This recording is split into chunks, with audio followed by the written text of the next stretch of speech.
CM ಮಾತನಾಡಿದ್ದಾರೆ. ಈ ವಿಚಾರಕ್ಕೆ ಸಂಬಂಧಪಟ್ಟಂತೆ ಏನು ಹೇಳಿದ್ದಾರೆ ಕೇಳಿ. ಇದ್ದಾರೆ ನಾನು ಇಷ್ಟೊತ್ತು ವ್ಯೂ ಮಾಡ್ತಾ ಇದೆ ಏನಾಗ್ತಾ ಇದೆ ಅಂತ. Many days Mr. Yediyurappa was there without an expansion.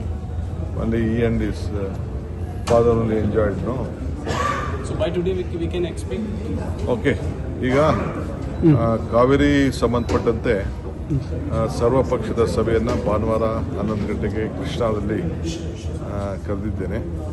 ನಮ್ಮೆಲ್ಲ ಮಾಜಿ ಮುಖ್ಯಮಂತ್ರಿಗಳಿಗೆ ಮತ್ತು ಆ ಭಾಗದ ಸಂಸತ್ ಸದಸ್ಯರುಗಳಿಗೆ ಎಲ್ಲ ಕೂಡ ಮತ್ತು ಎಲ್ಲ ಪಕ್ಷದ ನಾಯಕರುಗಳಿಗೆ ಫ್ಲೋರ್ ಲೀಡರ್ಸ್ಗೆ ಕೂಡ ನಾವು ಆಹ್ವಾನವನ್ನು ಕೊಟ್ಟಿದ್ದೇವೆ. ಅವರೆಲ್ಲ ಬಂದು ಪಾರ್ಟಿಸಿಪೇಟ್ ಮಾಡೋಕ್ಕೆ ಆಲ್ ಪಾರ್ಟಿ ಮೀಟಿಂಗನ್ನು ಕರೆದು ಚರ್ಚೆ ಮಾಡ್ತೇವೆ. ಮುಂದಕ್ಕೆ ಯಾವ ದಿಕ್ಕಿನಲ್ಲಿ ತೆಗೆದುಕೊಂಡು ಹೋಗಬೇಕು ಅಂತ ಇವತ್ತು ನಾವು ಪ್ರತಿಪಾದನೆಯನ್ನು ಮಾಡ್ತಾ ಇದ್ದೇವೆ.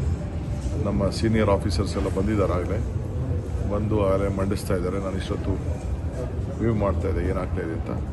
ಅದಕ್ಕೆ ಸಂಬಂಧಪಟ್ಟಂತೆ ನಾನು ಎಲ್ಲ ನಮ್ಮ ಸಂಸತ್ ಇಲ್ಲಿರೋಂಥ MPಸು ಮತ್ತು ಜೋಶಿ ಸಾಹೇಬರು ಮತ್ತು ಸೋಮಣ್ಣವರು ಆದಿಯಾಗಿ ಜಗದೀಶ್ ಶೆಟ್ಟರು ಮತ್ತು ಬೊಮ್ಮಾಯಿ ಅವರು ಎಲ್ಲ ಮಾತಾಡಿದ್ದೀವಿ.